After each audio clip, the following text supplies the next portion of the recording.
2017 could go down as one of the most spectacular space years ever. Multiple meteor showers, 2 major eclipses, and the final journey of historic satellites. All right, so from now until the end of the year, there's something almost every month that will have you looking up into the sky. Yes. All right.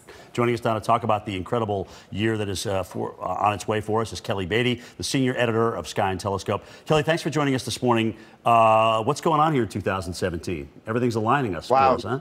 Yeah, it's a really busy year, as you pointed out. Right now, for example, if you look in the evening sky opposite where the sun sets, you'll see brilliant Jupiter, which is about as bright as it gets in our sky. You know, it's the king of planets.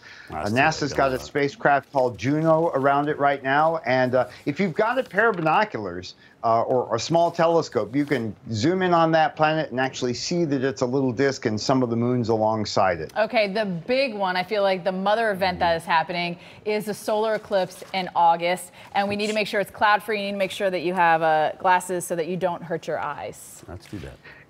Yeah. So I'll take care of the glasses part. You want some... if you're not viewing totality, anytime you want to look at the sun, you want one of these stylish things. They look great. I think you've got some there in the studio. And this will be an eclipse of historic proportions because it'll be crossing the United States from coast to coast. It's Monday, August 21st. You want to take that day off. You folks, you're responsible for making sure that the skies are clear all the way across the U.S. No pressure there. If you're in the path of totality, when the moon will completely cover the sun, that's only about 70 miles wide, you will see the sun completely blotted out from the sky for up to about 2.5 minutes. It'll be a great day all around. Everyone in the U.S. will see a deep partial eclipse. Even there in Atlanta, for example, you'll see it about halfway covered up. But the closer you get to that path, the more the sun will disappear. There's nothing like totality. Yes, but in totality, it's going to be dark out. I mean, it gets very dark. You'll need your lights to drive, right?